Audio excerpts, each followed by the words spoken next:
दोस्तों, आज की वीडियो में आपका स्वागत है। खिलाफत सन 632 में जब पैगंबर मोहम्मद की वफात हुई, मुस्लिमों के खंडित होने का भय उत्पन्न हो गया। कोई भी व्यक्ति इस्लाम का वैध उत्तराधिकारी नहीं था। यही उत्तराधिकारी इतने बड़े साम्राज्य का भी स्वामी होता। इससे पहले अरब लोग बैजेंटाइन या फारसी सेनाओं में लड़ाकों के रूप में लड़ते रहे थे, पर खुदक भी इतने छोटे साम्राज्य के मालिक नहीं बने थे। इसी समय खिलाफत कन्वर्ट हुए मुसलमान की संस्था का गठन हुआ, जो इस बात का निर्णय करता कि इस्लाम का उत्तराधिकारी कौन है। मुहम्मद साहब के दोस्त अबू बकर को मुहम्मद का उत्तराधिकारी घोषित किया गया। चौथे खलीफा अली मुहम्मद साहब के फ्रीक कन्वर्ट चचेरे भाई थे और उन्होंने मुहम्मद साहब की बेटी फातिमा कन्वर्ट से शादी की थी। पर इसके बावजूद उनके खिलाफत के समय तीसरे खलीफा उस्मान के समर्थकों ने उनके खिलाफत को चुनौती दी और अरब साम्राज्य में गृहयुद्ध छिड़ गया। सन 661 में अली की हत्या कर दी गई और उस्मान के एक निकट के रिश्तेदार मुआविया ने अपने आप को खलीफा घोषित कर दिया। इसी समय से उमैयद वंश का आरंभ हुआ। इसका नाम उस परिवार पर पड़ा जिसने मक्का के इस्लाम के समक्ष समर्पण से पहले मुहम्मद साहब के साथ लड़ाई में प्रमुख भूमिका निभाई थी। जल्द ही अरब साम्राज्य ने बैजेंटाइन साम्राज्य और सासानी साम्राज्य का रूप ले लिया। खिलाफत हड़पी हुई धन पिता से बेटे को हस्तांतरित होने लगी। राजधानी दमिश्क बनाई गई। उम्मयदों ने अरबों को साम्राज्य में बहुत ही तरजीह दी, पर अरबों ने अहिंसक उनकी आलोचना की। अरबों का कहना था कि उम्मयदों ने इस्लाम को बहुत ही सांसारिक बना दिया है और उनमें इस्लाम के मूल में की गई बातें कम होती जा रही है। इन मुस्लिमों ने मिलकर अली को इस्लाम हिंसक का सही खलीफा समझा। उन्हें लगा कि अली ही इस्लाम का वास्तविक उत्तराधिकारी हो सकते थे। सन 940 में एक अबू मुस्लिम नाम के एक फारसी ईरानी मुस्लिम परिवर्तित ने उम्मयदों के खिलाफ एक विशाल जनमानस तैयार किया।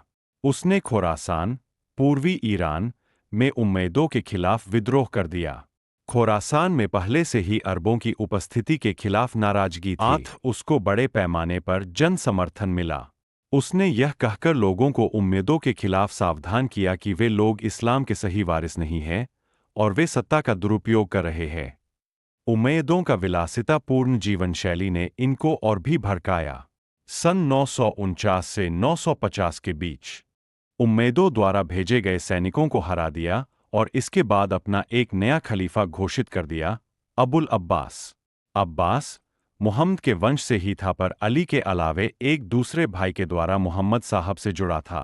पर उससे अबू इस्लाम की लोकप्रियता देखी नहीं गई और उसने अबू को फांसी पर लटका दिया। इससे लोगों में अब्बास के खिलाफ रोष फैल गया। जिन लोगों को अब्बास पर भी भरोसा नहीं हुआ वे शिया बने। आज ईरान की 92% जनता शिया है। हालांकि अब्बास और उसके वंशजों ने बगदाद में अपनी राजधानी बनाकर अगले लगभग 500 सालों तक राज किया। अब्बासियों के समय में ईरानियों को भी साम्राज्य में भागीदारी मिली। हालांकि वे किसी धार्मिक ओहदे पर नहीं रहे, पर स्थापत्य तथा कविता जैसी कलाओं में अच्छे होने की वजह से ईरानियों को शासन का सहयोग मिला। ध्यान रहे कि कई मध्यकालीन इस्लामी विचारक, ज्योतिषी और कवि इसी समय पैदा हुए थे। उमर ख़याम 12वीं सदी ने ज्योतिष विद्या में पूर्वी ईरान में एक अद्वितीय ऊंचाई छुई, एक नए पंचांग का आविष्कार किया। उन्होंने कविताओं की रुबाई शैली में महारत हासिल की और विज्ञान में कई योगदान दिए, जिसमें बीजगणित और खनिज शास्त्र भी शामिल है। फिरदौसी 11वीं सदी महमूद गजनी के पिता का दरबारी जैसे फारसी कवि और रूमी जन्म 1215 जैसे सूफी विचारक इसी समय पैदा हुए थे। हालांकि इनमें से अधिकतर को बगदाद से कोई आर्थिक वृत्ति नहीं मिली थी, पर इसमें इस्लाम के धर्मशास्त्रियों की दखल का न होना ही एक बड़ा योगदान था। इस समय निस्संदेह रूप से पूरे इस्लामी साम्राज्य को, जो स्पेन से भारत तक फैला था, एक सैनिक नायक के अंदर रखना मुश्किल था। इसलिए बगदाद सिर्फ धार्मिक मुख्यालय रहा और स्थानीय शासक सैनिक रूप से धर्मशास्त्रियों की दखल का न होना ही एक बड़ा योगदान था। इस समय निस्संदेह रूप से पूरे इस्लामी साम्राज्य को, जो स्पेन से भारत तक फैला था, एक सैनिक नायक के अंदर रखना मुश्किल था। इसलिए बगदाद सिर्फ धार्मिक मुख्यालय रहा और स्थानीय शासक